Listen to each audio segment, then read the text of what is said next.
The standard is about completing the square. It's another technique that can be used to solve quadratic equations. In order to complete the square, we're going to make the left-hand side of the equation into a perfect square. And there's a trick for that. So I will start by writing x squared minus 8x over again. And then I'm going to leave a space on this side. I'm going to say that equals 5.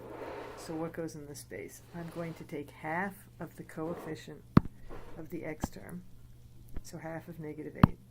And then I'm going to square that and put it in the line. So half of negative 8 is negative 4. Negative 4 squared is 16. That's what goes here. If I add 16 to one side of the equation, I have to add 16 to the other side of the equation. And then if you look at the left-hand side, let's try to factor that. Stuff that multiplies to 16 and adds to negative 8. That's going to be negative 4 and negative 4. And on the right-hand side, 5 plus 16 is 21. So x minus 4 times x minus 4 is the same thing as x minus 4 quantity squared, and that equals 21. So I've just completed the square because I made the left side of the equation into a perfect square. Now I can use the square root technique from the last section. Take the square root of each side. The square root of x minus 4 squared, that's just x minus 4. I don't know the square root of 21, so I'm just going to say this side is plus or minus rad 21. And then to get x by itself, I'll add 4 to each side. So x equals 4 plus or minus rad 21. Sometimes we have to do a little bit more algebra to get to the place where we can start completing the square. For instance, if you have x squared plus 6x plus 7 equals 0, I'm going to have to get the x squared plus 6x by itself on one side so I can complete the square.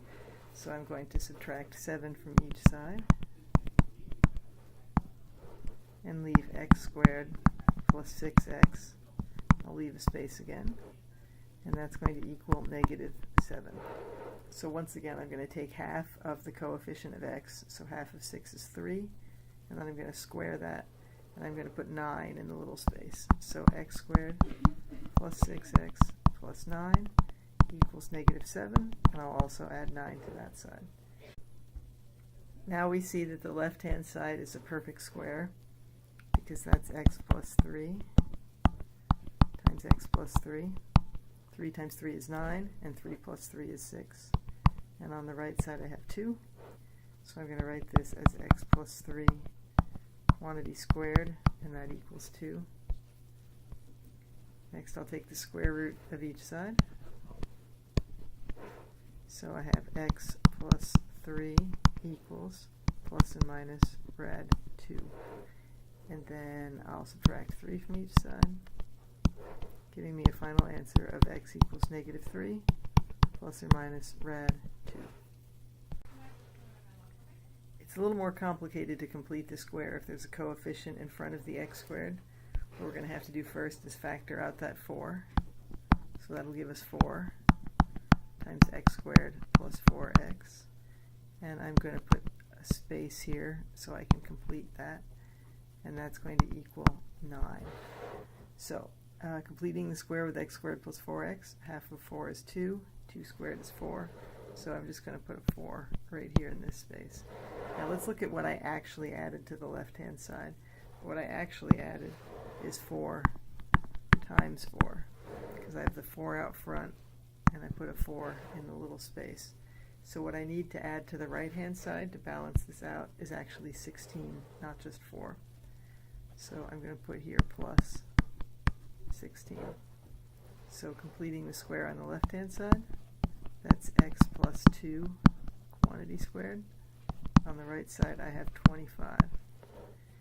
So I will get the left-hand side by itself by dividing each side by 4. So x plus 2 squared equals 25 fourths. Next I'm going to take the square root of each side. So x plus 2 equals plus or minus 5 halves. Next I'll subtract 2 from each side. So minus 2 and minus 2. So x equals negative 2 plus or minus 5 halves. So this one's actually going to come out a number. Those two numbers are negative 2 plus 5 halves and negative 2 minus 5 halves. So 2, that's 4 halves. So negative 4 halves plus 5 halves